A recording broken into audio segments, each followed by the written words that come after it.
Thick, thin, or fiber gel, which one should you be using? I'll show you all three applications and exactly what nail type each one is best for. Okay, so we have three different types of gel adhesives that you can use for applying your full cover tips. We have Tip and Jewel thin adhesive, we have our original Tip and Jewel adhesive gel, and then we also have our fiber gel. So let me start with our thin adhesive. So I've got a couple of nails prepped out here. I've pushed back the cuticles, removed the shine, cleansed them all with Swipe, and applied a coat of Protein Bond. I've also prepped the well of my tip and applied a coat of Protein Bond to that as well. So when you're working with the thin adhesive, this is going to be a great product for using with nails that have a nice tight C-curve. They've got a good shape to them. Nails that are your quote-unquote perfect nails, okay? So again, when we're using the thin adhesive, if you take a look, the tip that I'm using has a really nice tight C-curve, and my natural nail also has a nice tight C-curve. So when I sized out my tip and I set that onto the nail, that tip is gonna fit flush down onto that natural nail. There's not gonna be any gaps. The C-curve is gonna fit flush right up underneath there. Again, there's not gonna be a gap in between there. So I don't need a lot of extra thickness with my gel to adhere. I don't need to fill in any space. My tip is gonna fit really perfectly onto my natural nail. So that's where our Tip and Jewel thin adhesive gel comes in. With the thin adhesive, we're just gonna apply a little bit into that well. And if you want to, you can use the nozzle to move that from side to side, just so we have a nice even coat on the nail. If you need to, you can again use that nozzle to move that product down the length of the well. But as you can see, I don't have a lot of product in there filling up a lot of extra space. I don't need to fill in an extra space because my tip is going to fit flush down onto that natural nail. So when I apply this, I'm going to set that down onto the nail. I'm going to just kind of glide that through to get a little bit of a coating onto that natural nail. And then I'm going to set that tip down, kind of tuck that back towards the cuticle, and then just start to gently rock that tip down. So as I'm rocking that tip down, my product is going to press out all the way down towards my free edge. It's going to fill in all of that space, and my tip is going to fit perfectly. Make sure you do clean up around the edges if you need to, but you can see that that tip is just sitting down there flush onto my natural nail. It's going to fit from one sidewall all the way over to the other sidewall without any gaps, without any ledges. And if I look underneath, my tip is again going to come flush down to that natural nail without any gaps. So that's where the thin adhesive is going to really be beneficial, when you have those tips that are going to fit really perfectly onto those natural nails. Now, I'm going to just cleanse off my nail here real quick. If we have a nail that is a little bit flatter, so if you take a look at the C-curve, take a look at the C-curve of my natural nail versus our trainer hand. Now you guys, I know it's a trainer hand, but we do have clients that have flatter nails like this. And if we were to try to use the thin adhesive on that, it's not gonna be enough to fill in if there's any space between our tip and our natural nail. So let me show you what I mean by that. So if we take our tip that we're gonna use, and again, if we look at that C-curve of the nail, you'll notice that the C-curve of the natural nail is much flatter than the C-curve of our tip. Now, the tips are a little bit more flexible. You can use a little bit of pressure to apply them, but you want to make sure that that tip is going to sit onto the nail. But with this nail that we have that's a little bit flatter, you can see there is a little bit of a gap underneath. Now, again, if we were to use our thin adhesive, that is not going to fill in that gap. So that's where I like to use our original Tip and Jewel adhesive gel. So this one, you're going to apply using our spatula. So we've got the brush and spatula. So spatula on one end, brush on the other. With this one, we're going to scoop out a good amount of that adhesive. We're going to apply that to the well of the tip.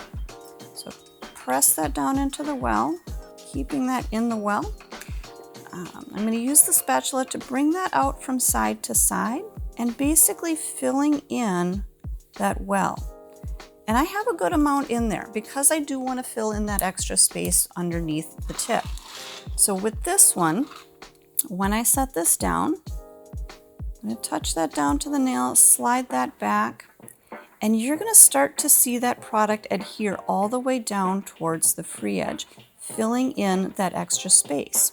So the thicker adhesive is also going to be good for maybe a client that has some ridges in their nails. Maybe they're going to have, if they have any unevenness to their nails, this is going to be a great product to fill in those low spots and fill in that space between the tip and the natural nail. So again, if we take a look now from the free edge, you're going to notice that that adhesive is going to fill in that little bit of extra space that the tip didn't completely meet up to that natural nail.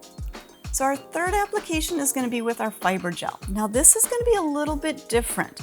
The fiber gel is a product that I actually really like to use on a client who maybe has a little bit of damage to their nails, or maybe they have thin or more brittle kind of nails. I really like the fiber gel to give a little bit of added durability to the nails.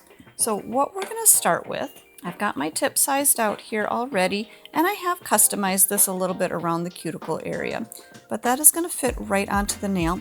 Now you're going to see it does fit pretty well onto my nail. It does fit pretty well into the C-curve of my nail. But as I size this out, I'm going to allow that to hang just a little bit off that lower arch. So I'm not sizing it right up to where my natural nail grows out. I'm going to allow that a little bit more space. Now the reason for that is because I'm actually going to apply a layer of the fiber gel to my natural nail. So we're going to take our fiber gel, and I'm using the Cover Nude. You can use any of the different fiber gel colors. So I'm going to apply just a nice thin application.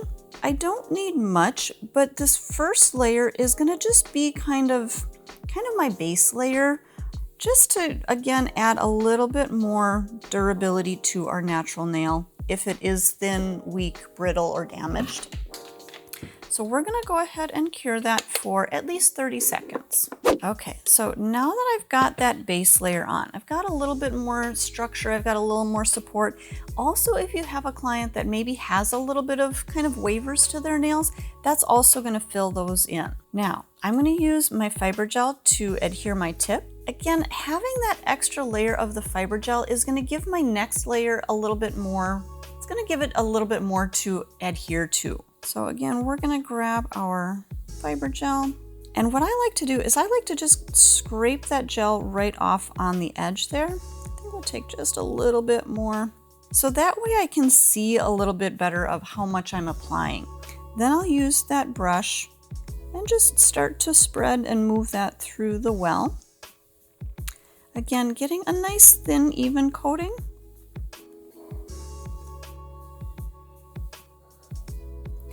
And then just like we were doing with the others, we're going to take that tip, we're going to set that right by our cuticle area.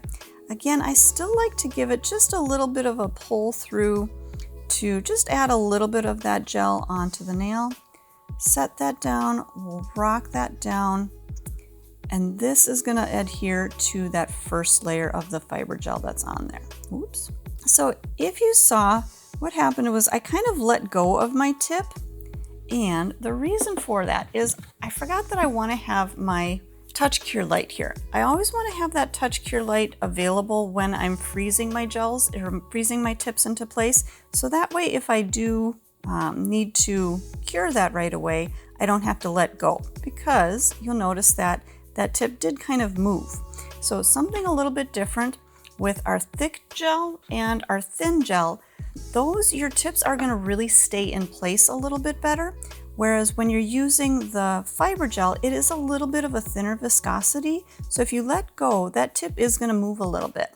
So I like to have my touch cure light ready to go. Let me turn that on. I like to have that touch cure light ready to go so that when I do apply that tip, I like to have that light ready to go. So I can basically just tap that on and I can set that gel into place. So you do want to make sure that you are holding that into place long enough for that product to adhere, maybe about 10 to 20 seconds or so. And then once it's set into place, then you can get that right into the full UV LED light. For all of the applications, you do want to make sure that you are fully curing the gel for 60 seconds to make sure that it is fully cured all the way through. So depending on what your client needs for application, if they've got thin and brittle nails, if they've got perfect C curves, if they've got flat nails, you've got all three of these options to apply your full cover tips perfectly every time.